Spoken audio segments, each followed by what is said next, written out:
mug. Oh, you need mugs. Yeah, we all have our mugs too. Okay, look, we are live on Facebook. Oh, good timing. Cheers. Right on. We're all Cheers. showing cheers. Cheers. Hey, go ahead. I was gonna say I gave away all my Women Are Not Small Men t-shirts and tank tops because they're hot demand over here. And people are wearing them in the gym. I have a couple of friends that are lecturers and they're wearing them to their practical awesome. classes. And I'm like, yes. Love it. Love it. Okay, we're gonna send you more. Okay. Let us know how many you need. I'll send you some. Okay. Okay, well, welcome everyone watching on Facebook, everyone on Zoom to the live launch recording of the first episode of Hit Play Not Pause, a Feisty Menopause podcast. And it is hosted by the lovely Selene Yeager. And our special guest tonight is Dr. Stacy Sims. And I will introduce them later, but I have a little bit of housekeeping to do first because we have a contest and all kinds of stuff. So I'm Sarah Gross, and I'm the founder of Live Feisty Media. And as a media company and marketing agency, we're actively trying to change the paradigm for performance-minded women through our various media products, brands, and partnerships. So those are our goals, and certainly our partnerships with both these women are totally aligned with those goals. And we're excited about this new project that we're starting tonight. So if you're watching live on Facebook, definitely, and you have questions and topics you want to talk about, just write those topics in the comments, because we're not going to get to everything tonight, but we are producing a podcast every week that's released on Wednesday. And we really want to know what the topics are that folks are interested in. And we're looking for guests and trying to figure out how to create the most value for everyone. So that will sort of help us frame it. So if you can just write in the comments things you want to hear about or questions you have, that would be amazing. And we're also running a contest. Selene, show us your tank top. Yes. And your mug. All right. So for those who want to be entered to win a tank top and mug set, I think one winner gets both of those things. You can just follow the link like on the Facebook page. So we'll put links in the chat box. We'll put the link in on all the Facebook pages so that folks can join the contest with your email address. And it's open for 24 hours. So if you're watching on Facebook later and you're not live, you can still enter the contest until 4 p.m. Pacific on Wednesday, September 30th. If you're after that, sorry. you can go to buy one. Yeah, we've got way more mugs and tank tops. You can still buy them. And so, yeah, last but not least, I want everyone to like pick up their phone right now. Pick up their phone. This is really important. And go to your podcast app right here. And you guys have got reviews already. Search for Hit Play Not Pause. Very exciting. And hit subscribe. And you will subscribe. And if you go to your podcast app and you don't find it, tell us that in the chat or the comments wherever you are as well, because we want to know, because we will make that work. Like we will make your podcast app find our feed if it's not finding it right now. So anyway, subscribe so that every Wednesday you will get the feed. Also follow us, Feisty Menopause, on Instagram, Facebook, and sign up for our newsletter at feistimenopause.com, and then you'll know all the information. Okay, so I need to stop talking soon. So I want to introduce Selene first, who is going to be the weekly host of our show. Many of you will know her because she co-authored Roar with Stacy, but she's also authored and co-authored a couple dozen books, which is incredible and mind-blowing to me. And her work has appeared in numerous media, including Shape, the Oprah magazine, Oz, The Good Life, Fitness, Red Book, Men's Health, Women's Health. I can't even read them all. Mary Claire, Better Homes and Gardens. It's like a list of every magazine, basically, that she has been featured in. And she's a weekly contributor to Bicycling Magazine as Fit Chick. So follow her on Instagram as well, FitChick3. Am I right? Mm-hmm. Yeah. Yeah. And she's also extremely passionate. Oh, sorry, I forgot. A cycling coach, pro mountain biker, Ironman triathlete. I mean, all the things. But also, Selene's very passionate about this topic that we're here to talk about staying active and feisty during menopause. And like many of us, I think like Selene recognizes the lack of good information out there. And we're pretty much here to change that. So Stacy, Dr. Stacy Sims, many of you will know, is an applied researcher, innovator, and entrepreneur in human performance. And she studies sex differences in training, nutrition, and environmental conditions.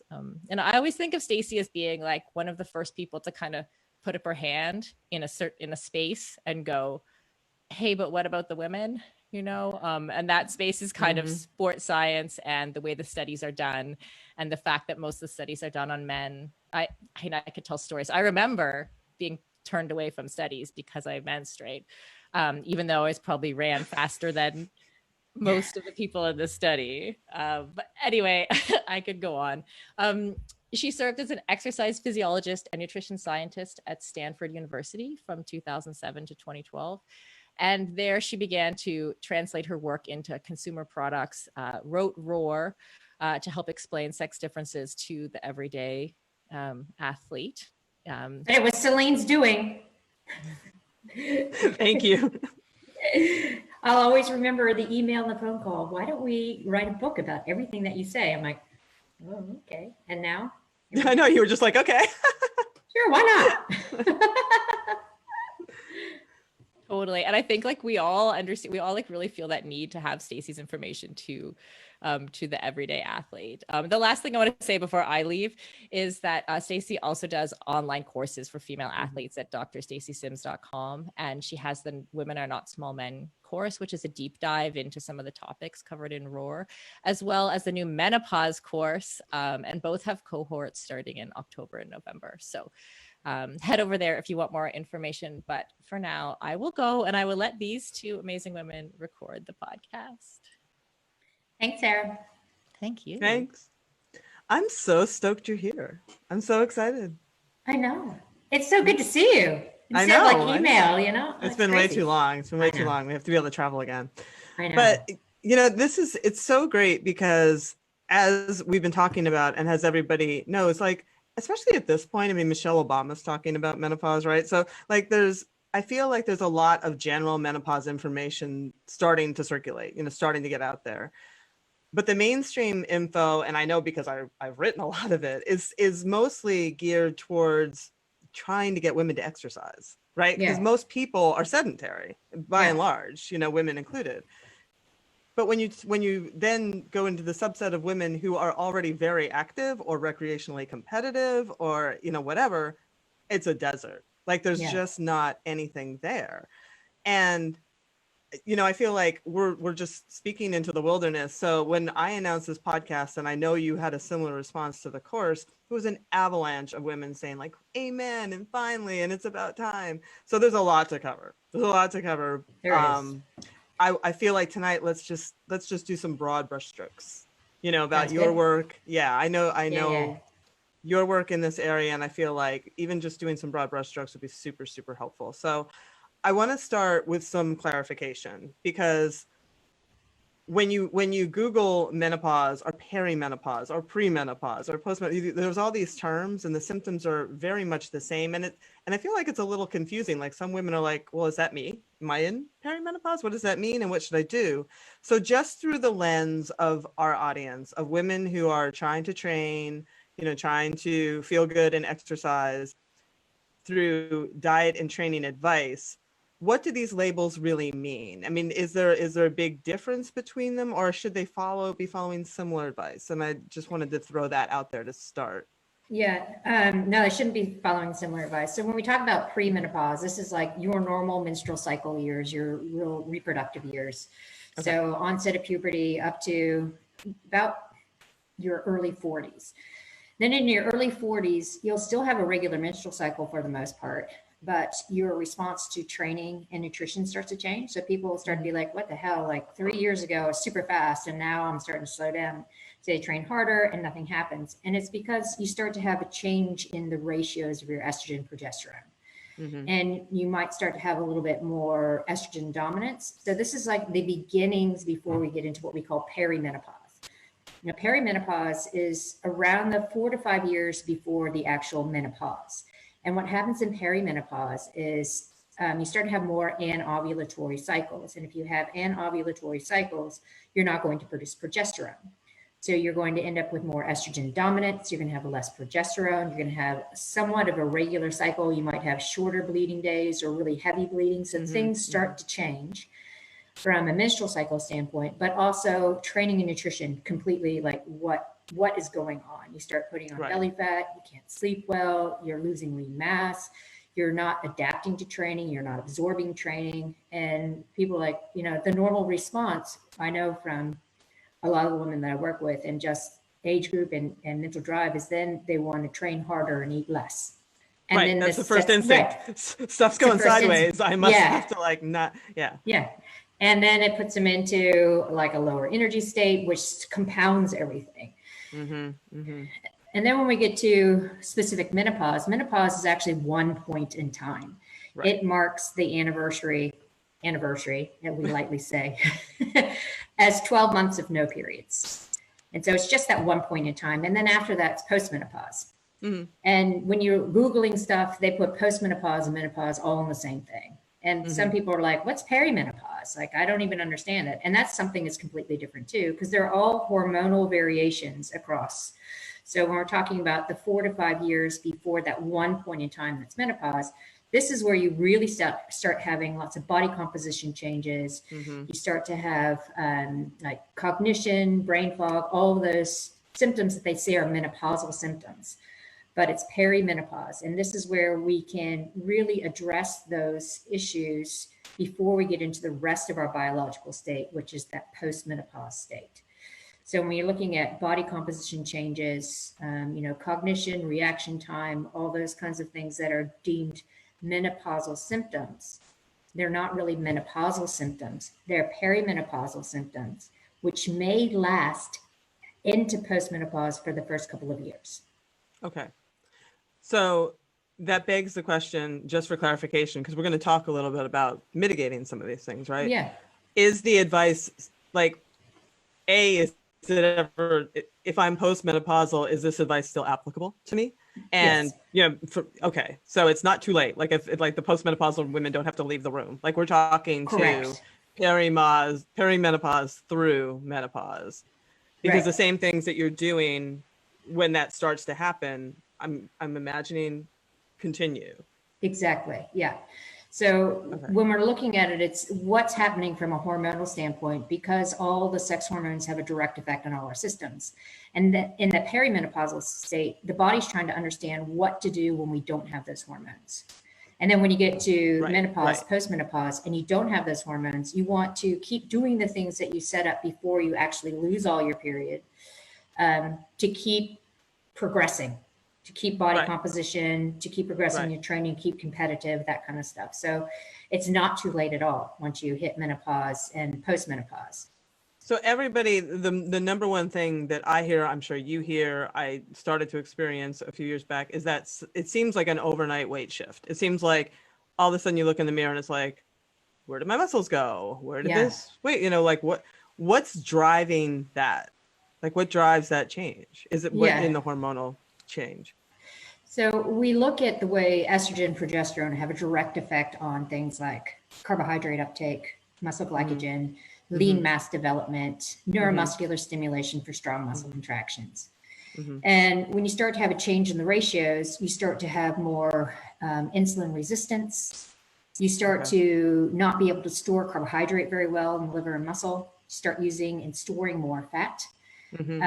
You also lose some of the estrogen progesterone stimulus for uptake of carbohydrate, and you start putting more visceral, so that deep abdominal tissue fat. People will say the quote menopause.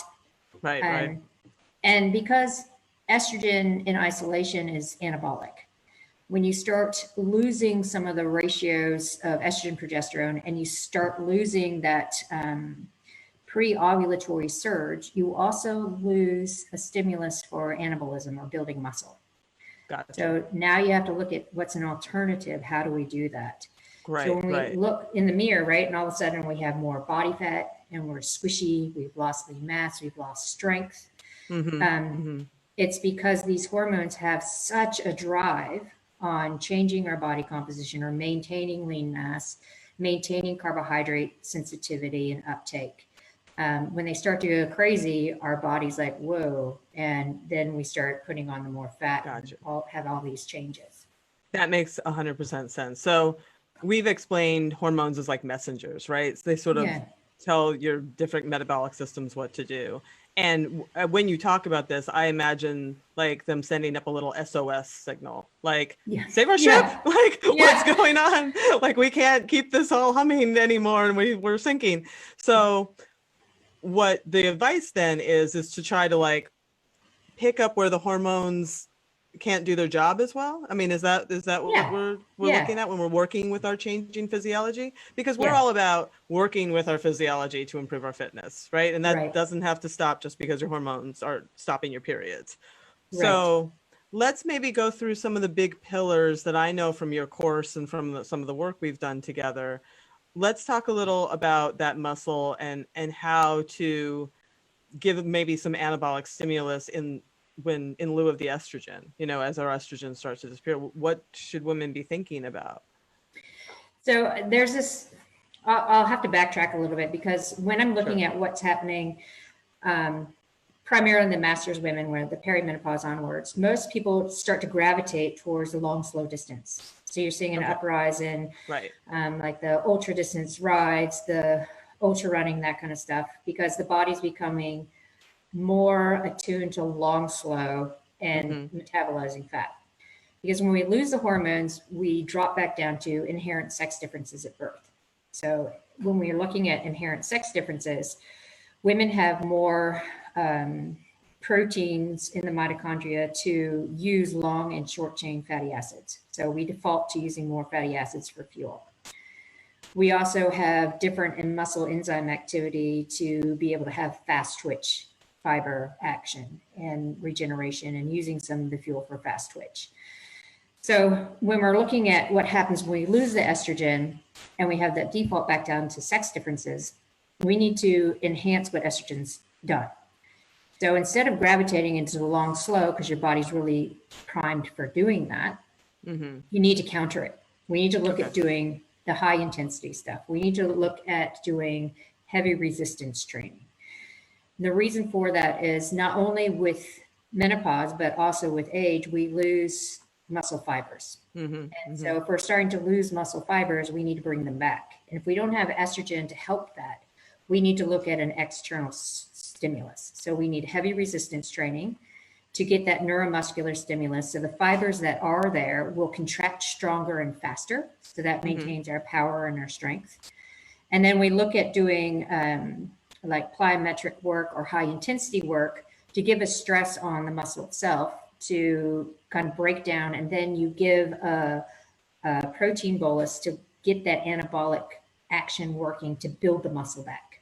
So it's counterintuitive to a lot of women who are hearing like the general menopause response of, 150 minutes of moderate activity, 3 times a week of 8 to 12 reps, body weight's okay. None of that works, especially in our active population. If we're trying to maintain lean mass, competitiveness, strength, speed, power, we definitely have to get out of the long, slow mantra and into the short, sharp stuff to replace what the hormones used to do for us. Gotcha.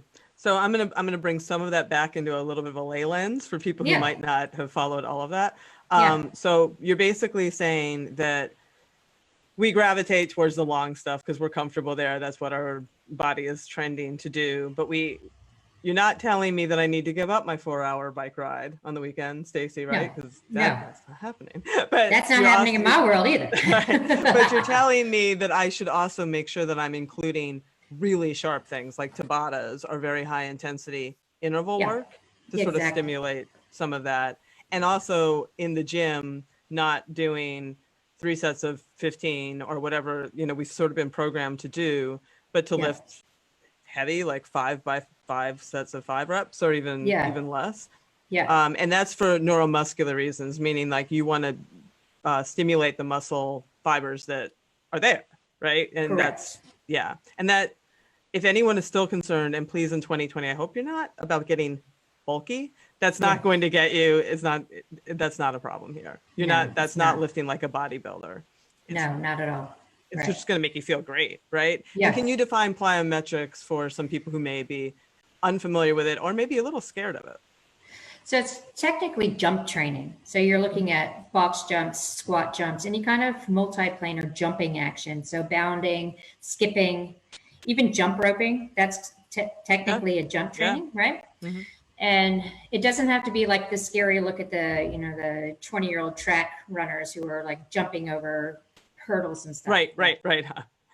No, it's like I wasn't very good at that when I was 16, let alone No, now. I'm not going to do that now either, right? Yeah. And so it's like in your house, if you have a step, you can either Mm-hmm. jump up the step or jump down, right? It's 10 minutes 3 times a week of doing some kind of multi-directional jump training. Okay. And it's for bone stress, but it also causes what we call an epigenetic change. So situational change at the Turns on your DNA, or turns on your genes? Yeah. Is that what you're saying? Yeah. Oh. Yeah. So it makes your muscles more efficient at using and storing carbohydrate instead of fat, Ooh. which we want at this point in our lives. I like that.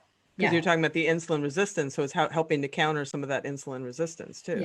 Yeah. Super important. You also mentioned protein bolus, and I'm sure that most people are like, what's a What bolus? is that? Sorry. Where do I get a bolus? Can I Google that? Yeah, no. Sorry, science brain. Yeah, dose. Yeah. So, a heavy dose of protein within 30 minutes of finishing activity, because we need amino acids circulating for many reasons, not just for the anabolic stimulus for building lean mass, but we also need more amino acids circulating for brain function, for gut function, and all of the things that change really as we get older and lose those hormone effects, because every system in the body, including gut microbiome, changes when you lose estrogen, progesterone. So nutritionally, is there anything else that we're looking at that women entering this phase should be?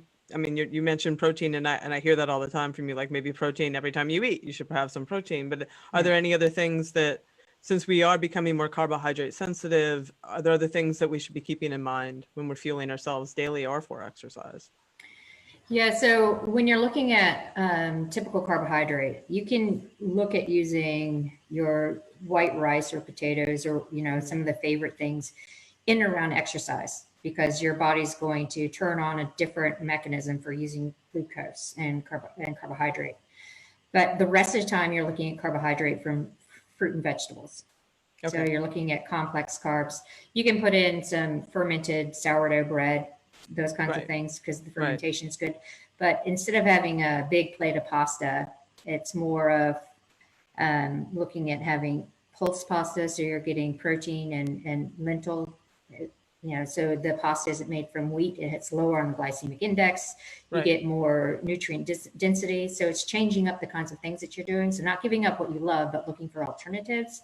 Yeah. Or going full board and going, okay, well, I'm not going to have the pasta. I'm not going to have the white rice. I'm going to have quinoa and buckwheat and different types of veggies as the base of my dinner. It's kind of thing. Right. Excellent.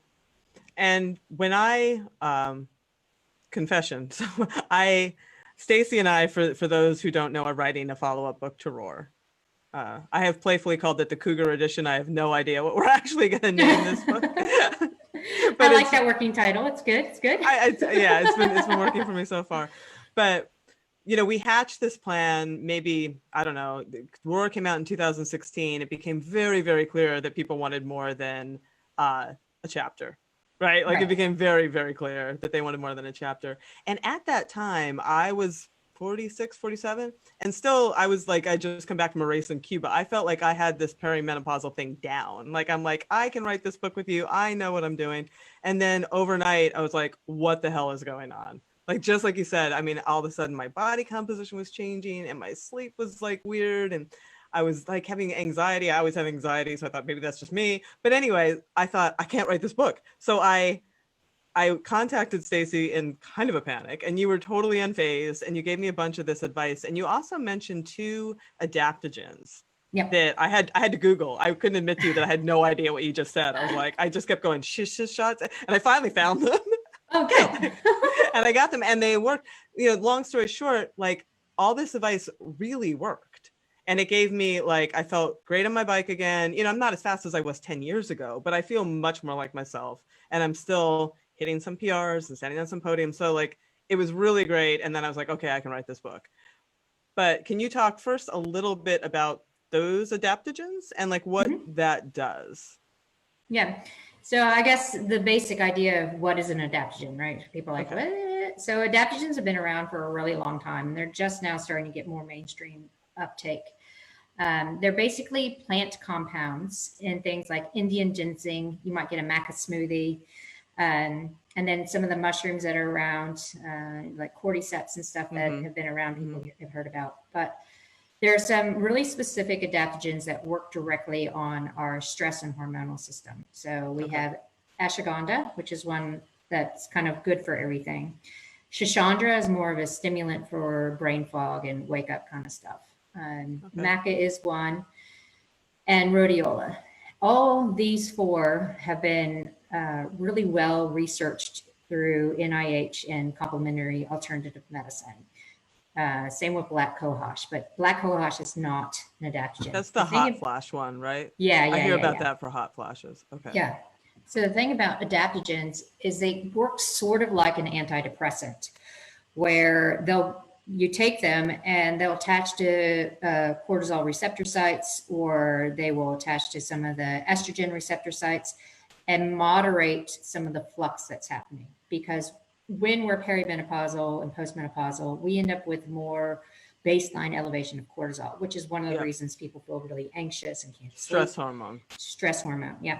Right. And then with, the fluctuation of estrogen, and sometimes the estrogen receptor sites are super stimulated and sometimes they're not, depending on levels. Okay. So the adaptogens go in and attach to some of the receptor sites. So it just kind of flatlines all of those crazy responses and helps your body really adapt to stress in a positive manner. So when we look at using Shishandra is really good at giving you brain focus, because not only does it help mitigate cortisol, but it also helps with serotonin and some other neurotransmitters. And ashwagandha is more of a relaxation. It works on cortisol as well, but it activates more of your parasympathetic response, which rest and digest. Which we have a really hard time activating when we have elevated cortisol. We can't sleep well, like we're always in this high stress state. So it helps with recovery? Is that what I'm hearing you say? Yeah, it does. Yep. So they're really powerful because they do have this molecular structure that attaches to receptor sites that our body is used to having activated or downregulated, right? Right. So instead of taking like black cohosh, which is just for hot flashes, and it works, people aren't really sure, but they think that it works to temper the hypothalamus, which is your temperature center, but it doesn't affect your stress hormones. Some people use hormone replacement or menopause hormone therapy to put the hormones back in because they're having all these hot flashes, right? Because they're really, really severe. Like going on the pill, like a low dose pill? Yeah. But if you're kind of in between and you're like, what's going on? And you're not having really severe vasomotor symptoms where you have immediate sweats 4 or 5 times an hour and you can't sleep because you're having all sorts of night sweats. You're looking for help on body composition. You're looking for help on anxiety. You're looking for help on memory and cognition. Adaptogens really play that part.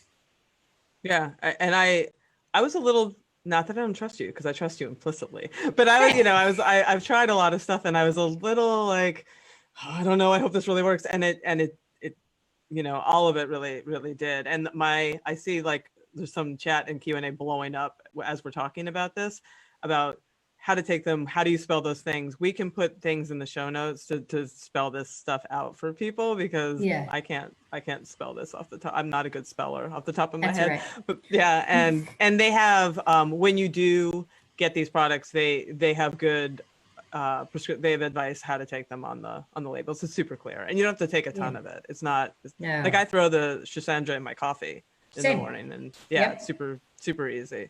But yeah, it's great. It's great to have things that, again, I think the focus of your work and what we've tried to do with Roar is totally just working with your physiology. And what I like about the adaptogens is I felt like I wasn't fighting myself. I was just sort of supporting myself. And Yeah, Yeah. it's nice to sleep through the night without waking up at 3 a.m. with a racing brain too. Yeah. Going, I just want to be asleep. What's going on?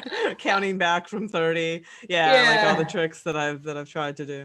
So Yeah. that's can you very curious, like how have you in your journey, like how have you come across all this stuff? Is it just like you just spend all this time, like what does that look like that you come across these adaptogens and the plyometrics for women? Like how have you amassed this prescriptive knowledge?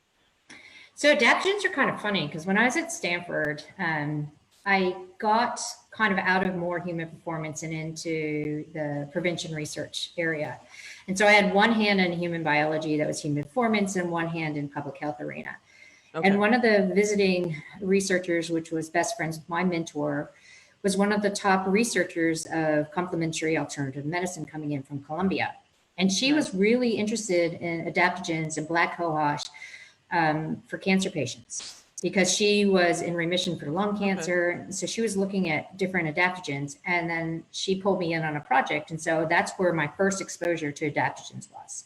Gotcha. And I started using them when I was traveling because at that time I was racing, and then I was also working over in Europe with pro Peloton work. And so I was like, I can't afford to be jet lagged, right? I can't afford to be not on my game. So I started using the adaptogens to help.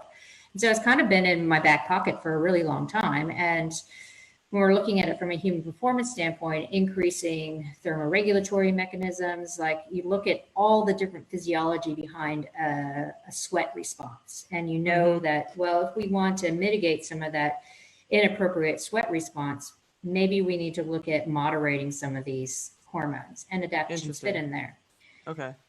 And so, yeah, and then when you start reading about all the menopausal symptoms and you start looking at alternative therapies instead of hormone replacement therapy, they come up quite a bit. And so people are like, yeah, okay, well, this really works. And I was like, well, yeah, that does. And so I've kind of had my hand in it since my mid-30s. Interesting. You mentioned thermoregulation, and that's actually something that I had thought to ask and didn't.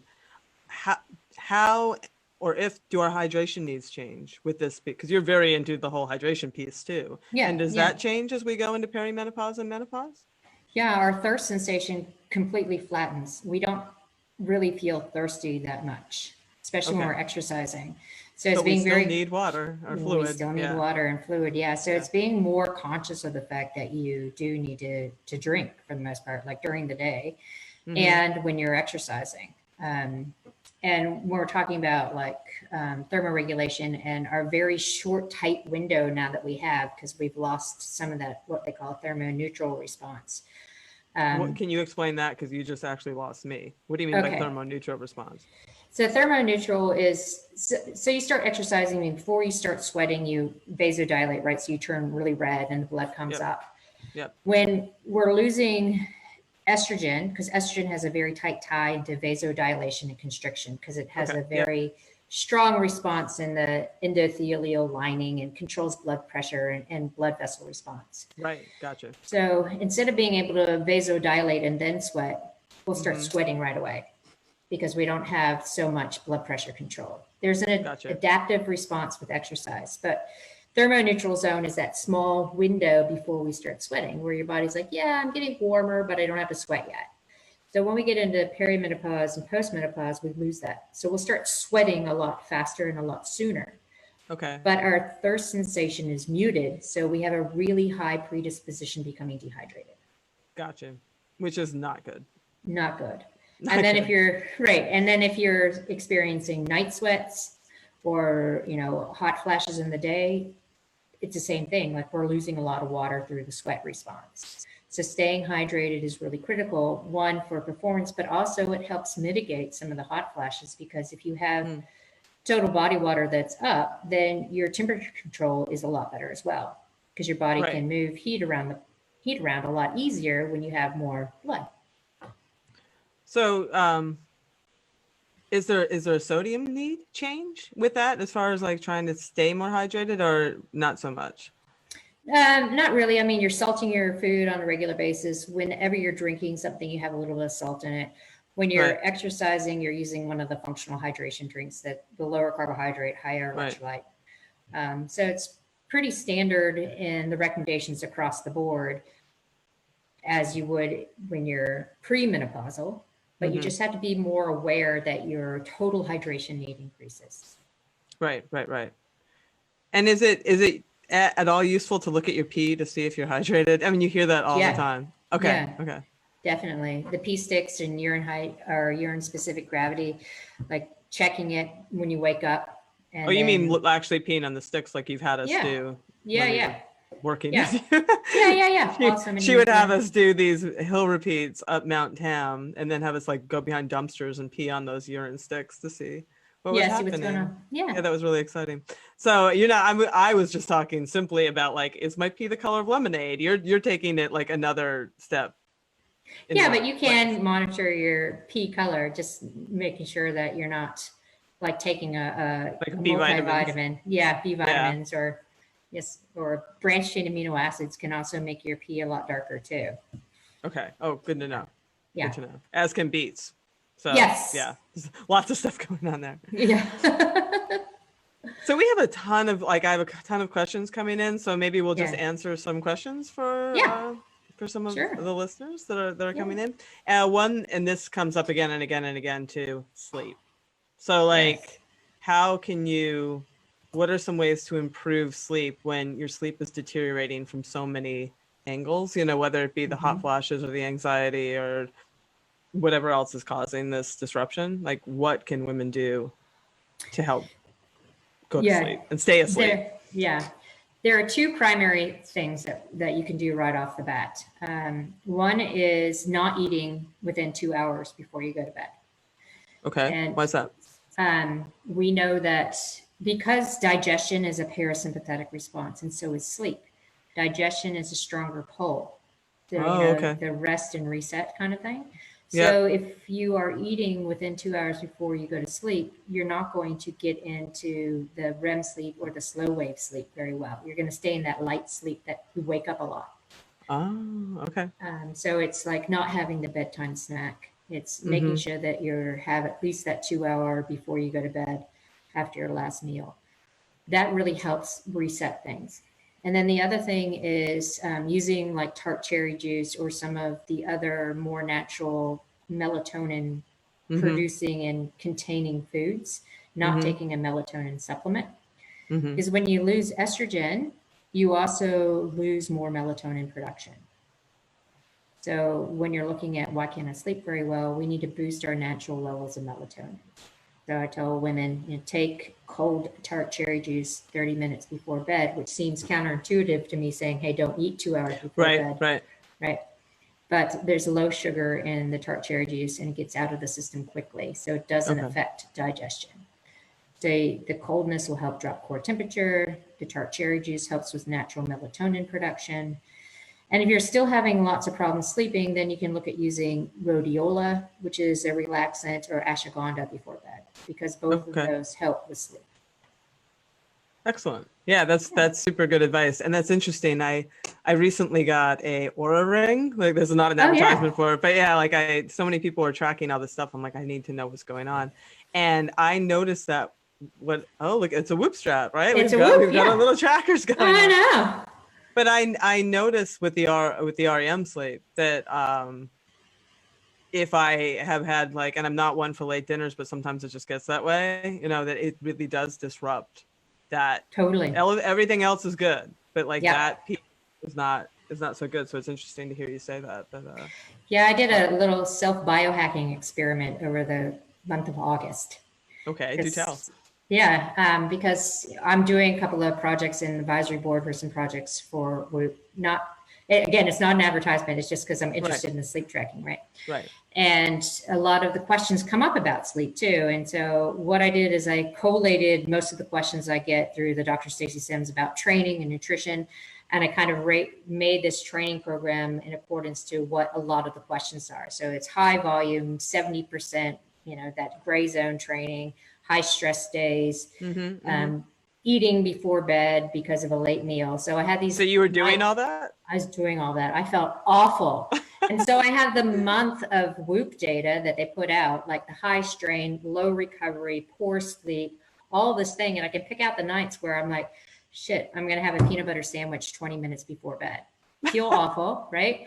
But I did on purpose. And I was like, fitness level dropped, stress went up, put on some body fat. My husband is like, what the hell? Because I was like, you're so like Robert De irritable. Niro, man. Like you're just living like I live in the dream. Yeah, So I have all this and I'm like writing it up as like a little scope for people who want to know, right? But it's really interesting to see when you drop your REM and you drop your slow wave sleep, how poorly you recover and how poorly you adapt for 4 or 5 days afterwards. So one night of bad sleep really impacts fitness and recovery over the next few days. So sleep super and important. recovery is harder, right? Like recovery is not, and that's not necessarily just a menopausal thing. I mean, that you talk to men, you talk to anybody at some point as we age. I mean, it just gets the recovery process gets harder. Yeah, so you have to focus more on all your recovery modalities. So your massage, your foam rolling, your food in and around training, getting good quality sleep, sleep hygiene, some of your mobility work. Like I really like Kelly Starrett's Ready State for all the mobility work stuff that he does. So all that stuff that we kind of take for granted, we can get out of bed when we're in our 20s and go for a hard ride or run. And now we're like, oh, I can't even walk downstairs.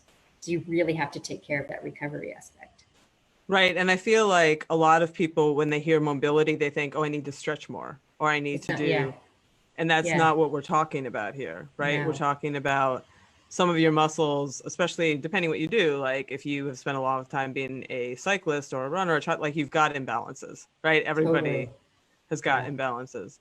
And what you're saying is at this point, you absolutely need to address them because some of those muscles may not even be able to like come to the table anymore.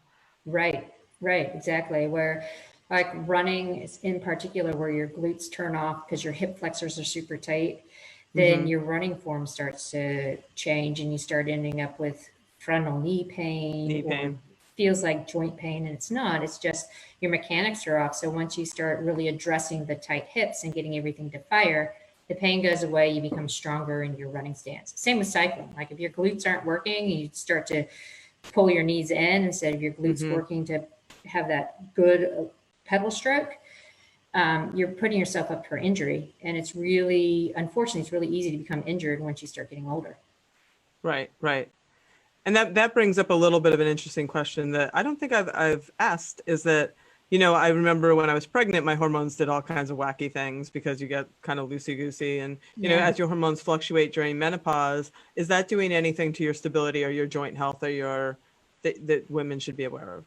Yeah, definitely. So this is where you have a greater predisposition for ligament and joint injury because your muscles aren't firing very well. So again, it comes into the whole like functional training, right? So functional training is doing the deep squat in a movement that isn't just like a squat with a bar. So you are squatting with a bar, but maybe you're doing a thruster or something like that. So you have actual movement where the whole body is moving in its full range of motion. Not heavy weight in that, but you really have to look at how you're addressing. So all your stabilizers are working full range of motion throughout all your hips, your ankles, your knees. And then that helps keep everything firing to help prevent that injury. Excellent. And I have I actually interviewed Erin Carson. Oh, cool. Yeah. So she will be on a future podcast. She addresses all of what you're saying right now about the functional training and the mobility in more detail. And I think like it was super eye-opening, the stuff she was saying. So I'm really looking forward to having that show on. Yeah, so, I'm glad. She's so cool. She knows a lot. Yeah, she knows a lot. She is 54 and just ran her own personal best half marathon time last year. Nice. Yeah. Right? You love to hear that. And she's also, I'll save it. Shut up, Selene. Okay. Anyway. don't give it all away. I guess the last question, and this kind of pulls at my heartstrings, and this is outside of what we're talking about here, but I think it's really, really, really important because I know when I turned 50, all of a sudden I had a crisis of self-image is the best way to describe it. I felt like I wanted, and I'm not, you know me, I'm not shy. I'm out there. And I felt like all of a sudden I didn't want to be seen. I wanted to be like invisible, and it was weird. And, you know, I obviously fought that, But, you know, I have a lot of these questions that says like mentally, how do you come to terms with being an old lady in competition, which I hate that somebody even has to ask that question. But like I think a lot of the things that maybe we're talking about might help some of that. Because I know when I just stepped into it and I was like, you know, I've earned so much of this knowledge and I have all these miles in my legs and I've got a lot to bring to the table now. Like, okay, so I'm 50, whatever that means. But I feel like how can we help women step into this space with us confidently, you know, and feel like they can go into the gym and feel like they can do all this stuff and not shrink back and be like, oh, I'm too old for this, or that's just for younger people. And maybe everyone's right. You know, maybe Yeah, I want to know. get rid of that. I know.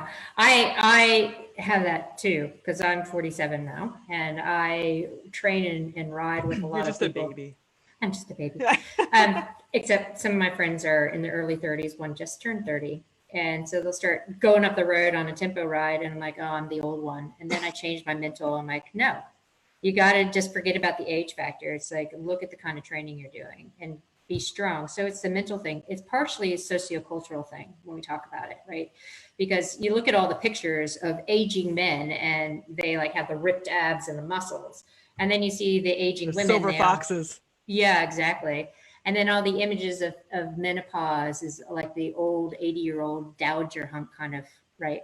And it's like, that's just not the appropriate image. So the whole goal of talking about menopause, especially in the athletic space, is to make people realize that it's not a negative thing. It's a new life phase, and we can be strong, we can be confident. And if we change the kinds of training that we're doing to feel empowered and strong, that also promotes the mental acuity of, yeah, I got this, I'm strong. This, you know, the premenopause strong is the new skinny, but I hate that phrase, but I still want to bring it in, right? I want people to be strong. Don't be afraid of being strong and building muscle, of owning it. Because if you're owning it within yourself, then it doesn't matter what your age is when you run up to line. No, you're not going to be as fast as when you were 40 or in your 30s, but you can be highly competitive and really own it, even against the men, when you take it onto yourself to change up what you're doing. We also think about like coaching. When you're thinking about the past 20 years, it's just the past 20 years where marathoning came up and Ironman came up and all this ultra stuff came up. And so what's being transferred into some of the ultra distance stuff now is very archaic, old school mentality that the coaching hasn't developed either. But we're looking at more and newer research about how premenopausal, postmenopausal, perimenopausal women all respond. And according to your cycle is one frame of mind. But when we get to the peri and postmenopause, it's that high intensity and resistance training to make us strong, to get our bodies back. And that's the coaching that hasn't caught up yet. So part of the conversation also is getting the coaches to realize that everything that they might have been taught in the coaching consideration programs and continuing ed is still not as advanced as the research that's coming out. Right. And that's why we love you. Oh, thanks. So, you know, it's selfish. Like I'm entering that phase, so I want to know what to do, right? Totally. It's all very self-interested. I know. Me too. Yeah, exactly. Well, yeah. I appreciate you so much. Oh, thank you. This has been magnificent. I am 100% sure that there are people who have gotten an awful lot out of this. And stay tuned. I got a book to write. You've given me a lot of information. I've got a deadline coming. But I will turn this over to Sarah because she's got some more housekeeping for us. But thanks so much, Stacy. I really appreciate you. Oh, thanks, Selene. You know, I wouldn't be where I am without you either. So it's partnership from afar that keeps continuing. So thank you. Excellent. Thanks. Okay, for everyone who's there watching, listening, can we get some love for Stacy and Selene? Just like in the chat box, tell us what you enjoyed. Hit the love button on Facebook. Let's just see that first of all. Thank you so much. And I also want to say thank you to my team, to the Feisty team. Catherine, Ashley, Lindsay, Ellen have been working behind the scenes. We've never gone live on 4 Facebook pages at the same time before. So Thank you. Ladies, that was so great. Thanks. And I hope everyone feels like some of their questions were answered. And the good news is we have the podcast coming out every Wednesday. So that's a lot of information flowing everyone's way every week. Yeah. Any last words, Selene? Stacy is not so great at promoting herself. So let's talk about, you can, if you want a deeper dive, and boy, she can go into the deep end of the pool. She's got those courses coming out. And we're at drstacysims.com. You can find all of her information, and you can take the Women Are Not Small Men or the menopause courses for even more information. Thanks. Yeah, thanks. Okay, we also have our contest happening. So if you want a chance to win the mug and the tank, Nice. modeling, yay. Sign up. Everyone who's there's various parts of our Feisty team running the different Facebook lives right now. So if folks are on there, just scroll through the comments and you'll find the link. And Lindsay, if someone could post it right here in our comments on our chat as well on Zoom, that would be great. Yeah, obviously follow Feisty Menopause on Instagram, on Facebook, subscribe on your iPhone if you didn't at the beginning of the show. Or go to feistimenopause.com and put your email address in there, and then you'll get all of our information. The podcast will drop next Wednesday. So we've got 2 episodes, which will be this one that we just recorded and another episode. Selene, can we say who's on the next episode? Yes, we can. The magnificent Rebecca Rush. Ooh. Who, yes, if you don't know, she is a 7-time world champion.